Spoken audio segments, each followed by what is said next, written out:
Comment utiliser le neuromarketing pour influencer tes clients? Aujourd'hui, on va parler neurones, marketing et choix.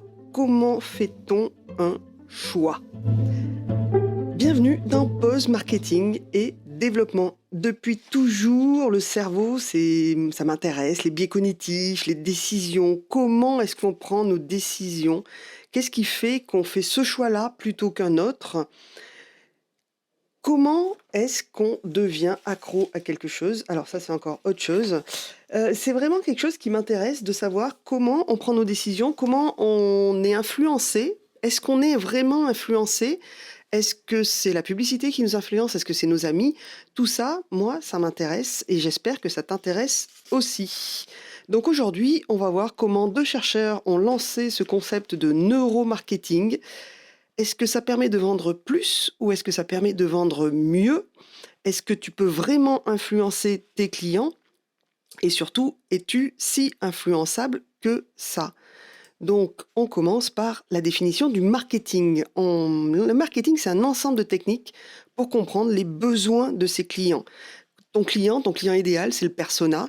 C'est qu'est-ce qu'il veut, qu'est-ce qu'il a besoin, qu'est-ce que je vais pouvoir lui dire pour le convaincre d'acheter chez moi, en fait. C'est un peu ça.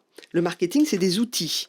C'est pas une technique à l'état brut, c'est vraiment quelque chose de beaucoup plus large qui va permettre, en fait, à partir du moment où tu connais ton persona, tu connais ton client idéal, tu vas pouvoir lui vendre des produits qui lui correspondent.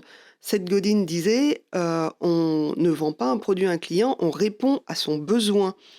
Tu as beau savoir beaucoup de choses, je te le dis et je te le répète, tu dois répondre aux besoins de ton client. Ça, c'est le marketing. Qu'est-ce que le neuromarketing? Alors déjà, c'est 2 chercheurs, Gerald Salzman, qui lui est un chercheur en marketing, et Stefan Kosling, qui lui est psychologue et chercheur en biais cognitif. Donc tu vois que c'est quand même un autre univers.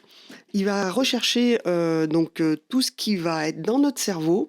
Et le neuromarketing, c'est de la neuroimagerie. C'est-à-dire qu'on va utiliser les IRM ou les ECG pour voir ce qui se passe dans notre tête, dans notre cerveau. On voit une couleur, qu'est-ce que ça fait résonner dans notre cerveau? Alors la neuroimagerie, c'est à viser marketing, à viser vente, est interdite en France. Par contre, bien sûr, elle est autorisée partout autour de la France. Donc en fait, chez nous, on garde les IRM pour les malades. Donc ça, c'est le neuromarketing. Et c'est les études de des réactions du cerveau par rapport à une couleur, par rapport à un objet, par rapport à plein de choses. On va voir ça. Et donc ces gens-là, en 2020, ces 2 chercheurs ont déposé donc un brevet qui s'appelle la neuroimagerie comme outil marketing. Aujourd'hui, on a pas mal de grosses teams dans les agences de pub, en fait, qui vont avoir une team justement neuromarketing, qui vont étudier ça. En général, c'est des agences internationales, bien sûr. Et voilà. Donc, d'après Élise Lucet, on est influençable à souhait. Moi, je vais t'expliquer comment on fait nos choix. Déjà, une petite étude de cas. Dès le début du neuromarketing, on a fait des études sur Pepsi ou Coca-Cola. Qu'est-ce que c'est ton préféré? C'est Pepsi, c'est Coca-Cola. Donc, on a commencé par faire goûter un soda à des gens qui ne savaient pas du tout ce qu'ils allaient faire, les yeux bandés. Donc, ils avaient des petites électrodes partout sur les têtes et on leur a fait goûter ça. Qu'est-ce qu'ils préfèrent, le Pepsi ou le Coca? Donc là, on a vu en fait que les zones qui allaient s'activer, c'est la zone qu'on va appeler la zone du goût, qui va s'activer et donc les gens vont donner leur préférence.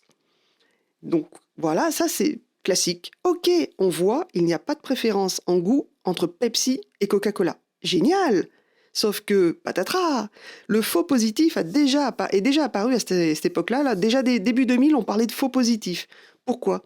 Parce qu'en fait, on a refait la même étude entre Pepsi et Coca-Cola, sauf que on a noté sur les verres si c'était du Pepsi et du Coca-Cola. Ah bah zut alors. Là, c'était complètement différent. Les résultats ont noté une nette préférence pour Coca-Cola. Bah pourquoi? Les gens, ils aimaient autant le Pepsi et le Coca-Cola au goût. Pourquoi ils préfèrent aujourd'hui le Coca-Cola? Qu'est-ce qui s'est passé? Le goût a changé? Non. Visuellement, quand tu vois les deux produits, franchement, c'est exactement la même chose. Est-ce que la vue a changé quelque chose? Et on s'est aperçu qu'en fait, il y avait plusieurs zones du cerveau qui étaient rentrées en action à ce moment-là, au moment du goût, au moment où tu goûtes ton verre, plusieurs zones du cerveau qui ne sont pas les mêmes que quand tu as les yeux bandés. Donc les yeux ouverts, avec la marque visible, tu vois qu'il n'y a pas la même chose.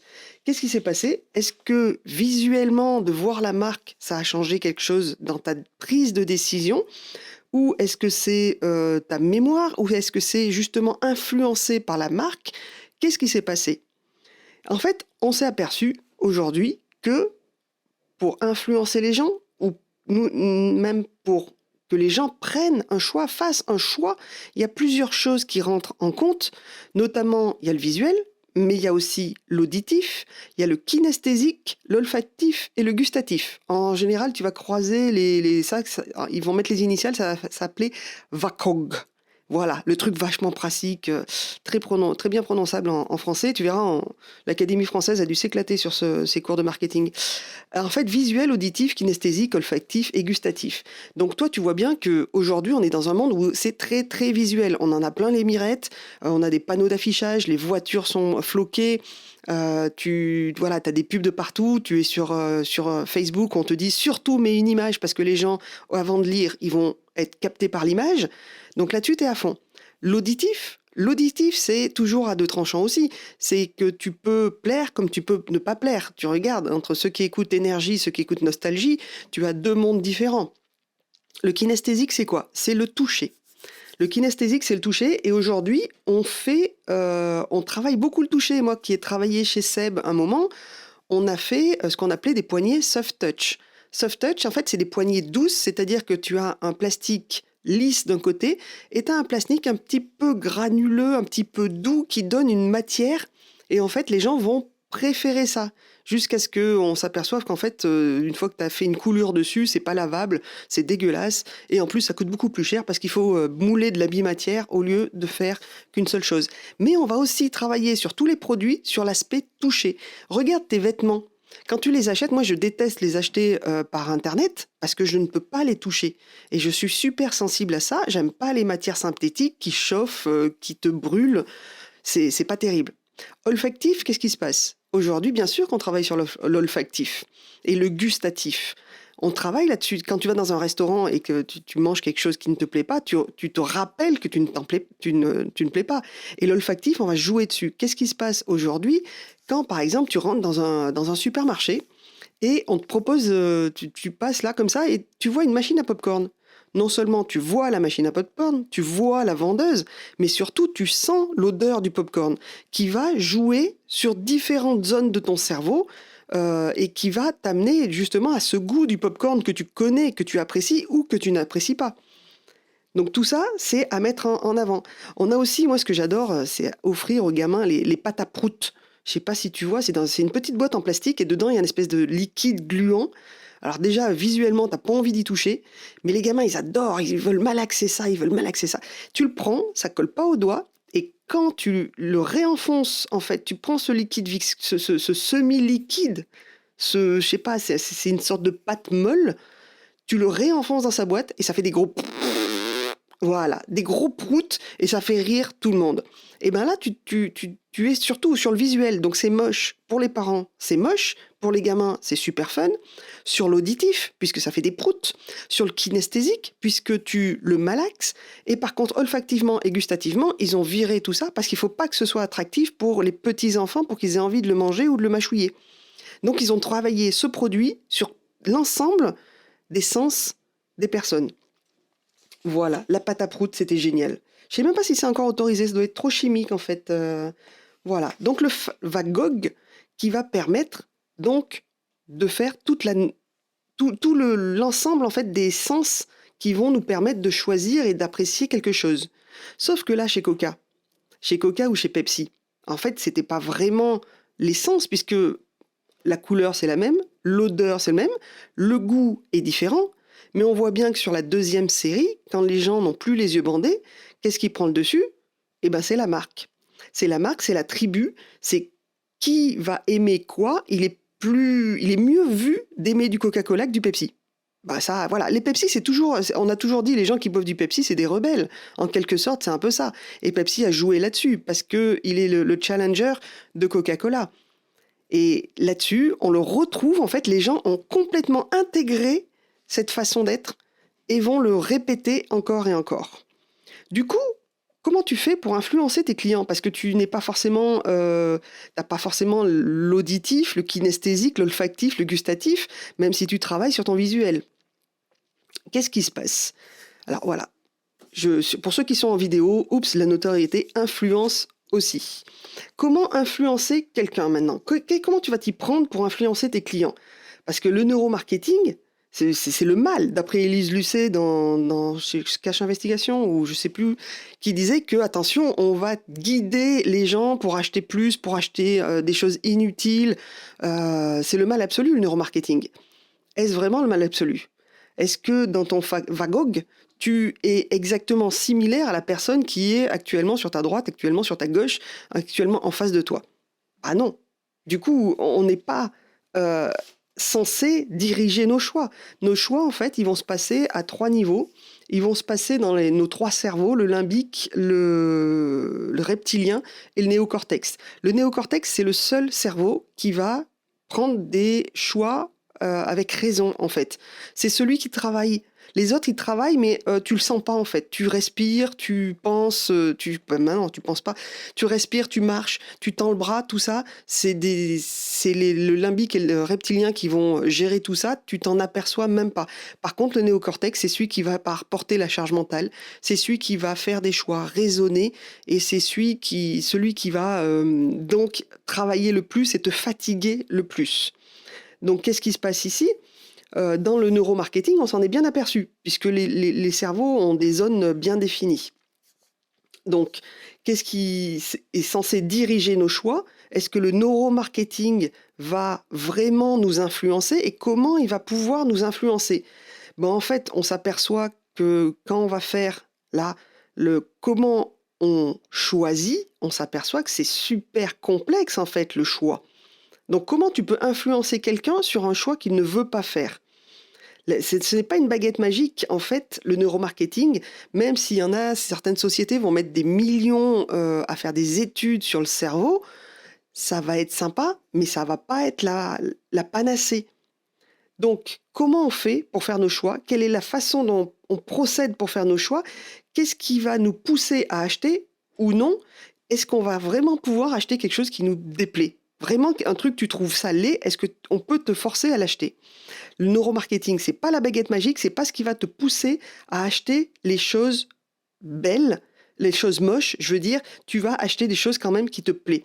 Le contexte est aussi à prendre en compte. Alors là, je vais un peu trop vite.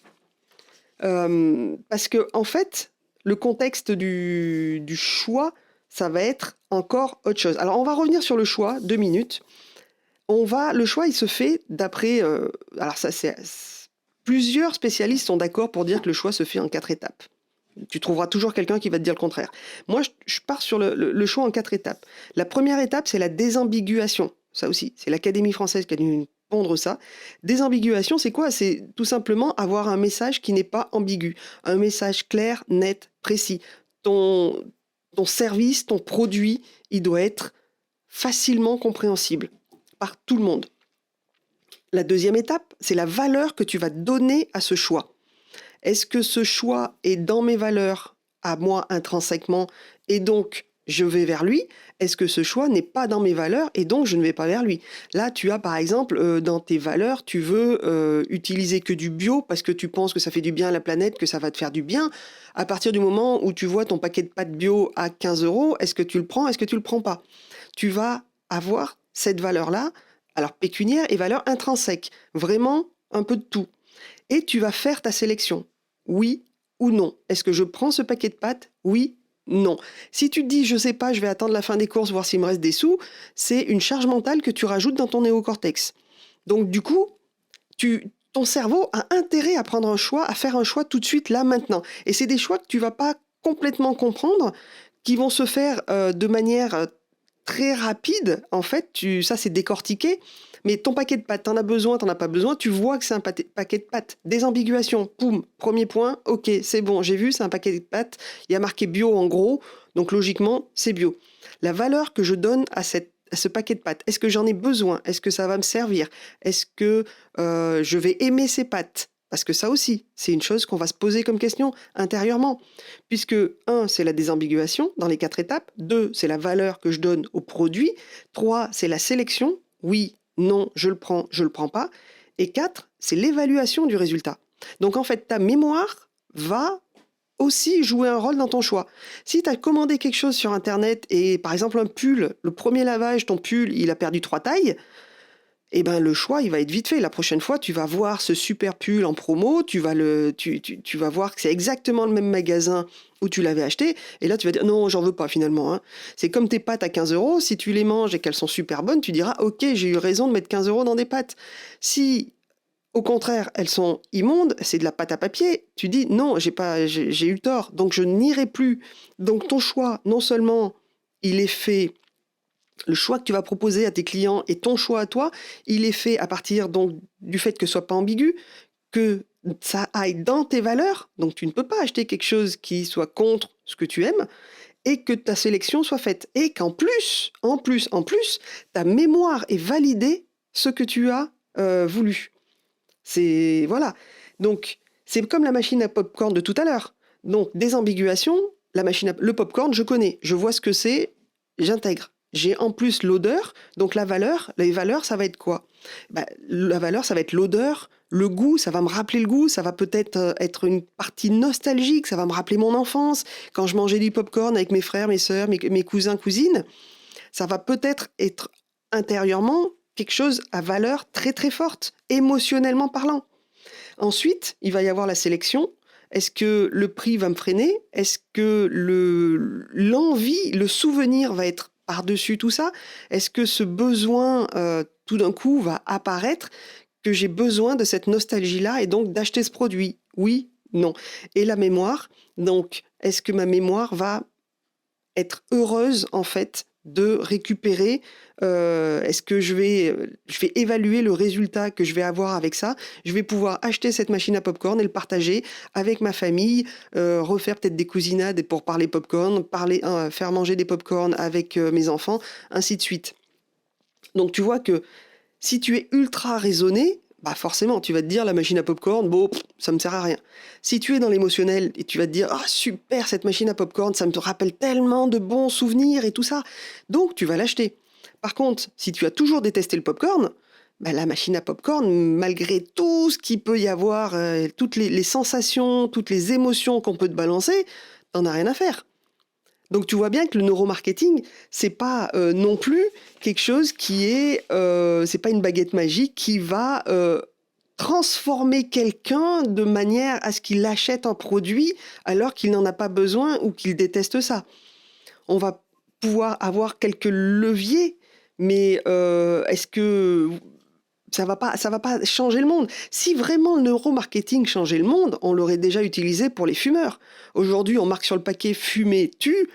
Bon, bah, je suis désolée, mais déjà en tant que Français, on est râleur, mais le monde entier, quand à partir du moment où tu donnes un ordre à quelqu'un, la première chose qu'il a envie de faire, c'est de te dire fuck, quoi.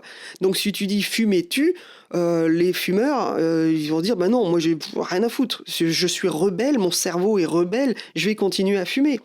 Si on arrivait à trouver les leviers pour faire arrêter les gens de fumer, ça serait génial. Sauf que les gens fument pour 50 000 raisons différentes. Chaque fumeur a une raison différente d'avoir commencé à fumer et de continuer à fumer.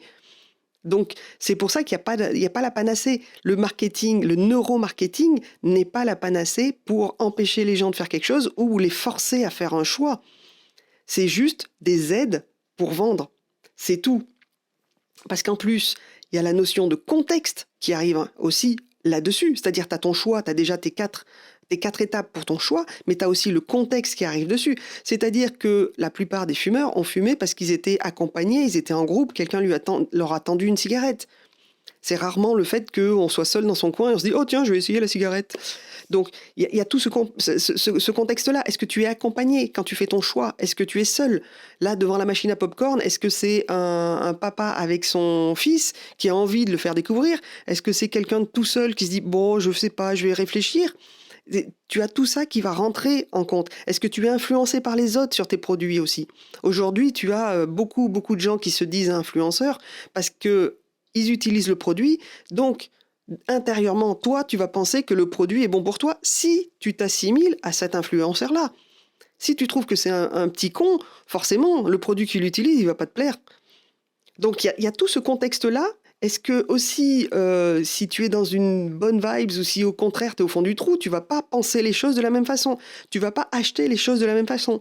Est-ce que le processus d'achat est pour toi une récompense ou est-ce que le processus d'achat est pour toi un besoin?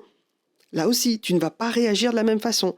Donc tout ça, les 4 étapes du choix, plus le contexte dans lequel tu es, c'est des choses que, marketingment parlant, neuromarketingment parlant, on ne peut pas gérer extérieurement. Seule la personne, à l'intérieur de la personne, ça peut se gérer. Donc est-ce que tu peux gérer comment tu peux voir les gens, comment tu peux influencer les gens? Faut être un peu tordu pour se dire ça. En fait, le marketing, c'est un outil de séduction. Comment séduire une personne qui plaît déjà en fait. C'est-à-dire que tu as déjà quelqu'un qui est intéressé par ton produit de loin et tu vas développer tout un tas d'outils de séduction pour que cette personne vienne acheter ton produit. Le neuromarketing, par contre, c'est uniquement une base de données, c'est uniquement des outils sur comment séduire la personne. Mais ça marche ou ça marche pas, suivant la réceptivité de la personne en face. Donc c'est vraiment un outil de séduction, c'est-à-dire que est-ce que ça marche, est-ce que ça marche pas? Tant que tu n'as pas fait de test, tu ne pourras pas. Par contre, le neuromarketing, c'est un complément au marketing parce que tu vas pouvoir savoir ce qui fait vibrer les gens, ce qui va les influencer, ce qui va pas les influencer, mais voilà, les perturber, ce qui va émotionnellement être mis en avant, ce qui va être rationnellement être mis en avant, et comment tu peux faire ça en fait. C'est la raison pour laquelle je t'ai préparé un petit PDF, je t'ai préparé un PDF quand même où je t'explique comment désambiguiser ton produit ou ton service, rendre le produit le plus clair possible et comment vraiment faire en sorte que ce soit compréhensible, lisible, applicable, qu'il n'y ait vraiment pas de souci. Dedans, je te donne aussi comment expliquer tes valeurs, donner les bonnes valeurs à ton produit et jouer sur le contexte aussi, parce que tu peux aussi jouer sur le contexte par rapport à la personne qui reçoit ton offre, qui voit ton offre, comment faire en sorte que tu sois dans un mieux apprécié en fait par rapport à l'offre que tu proposes. Voilà, donc tu as le lien juste en dessous, sur le côté, dessus, ça dépend un peu sur quelle plateforme tu regardes. Je te rappelle que ce podcast est lisible, écoutable. Alors écoutable d'abord sur Apple Podcasts, Google Podcasts, Spotify, Deezer et encore d'autres podcasts, voilà, d'autres endroits où on peut écouter les podcasts qui sont plutôt américains. Tu peux voir aussi ce podcast avec ces petits slides directement sur YouTube, directement sur Facebook. Tu peux me contacter sur Facebook, Anne Burtin Création. Voilà, tout simplement. Et quand tu t'inscris pour recevoir ton PDF, donc tu as un lien, tu t'inscris, tu donnes ton adresse email, tu vas recevoir le PDF directement dans ta boîte mail. Et là, tu as 2 choix. Il y a des gens qui se désinscrivent tout de suite. Ouf, ils partent. Ça, c'est toi qui vois. Sinon, tous les vendredis, je t'enverrai mon podcast, mon nouveau lien, le lien pour le nouveau podcast. Et tous les mardis, donc sauf cette semaine qui est un mercredi, je t'enverrai les petits tips de communication. En fait, c'est les petits trucs qu'il faut mettre en avant des fois en communication, mais aussi en organisation. Parce que des fois, quand tu es à ton compte, quand tu es un peu seul, tu pars un peu en live côté organisation. Et moi, c'est un petit truc que j'aime bien mettre au point parce que ça me permet d'avoir des journées fluides. Voilà. Donc, je te laisse. Tu es complètement libre. Si ça t'a plu, tu peux, si tu le veux, bien sûr, partager ce podcast. Tu peux liker, tu peux commenter ce podcast. Tu peux me laisser un petit mot, ça me fait toujours plaisir. Tu peux mettre des étoiles aussi, j'adore ça.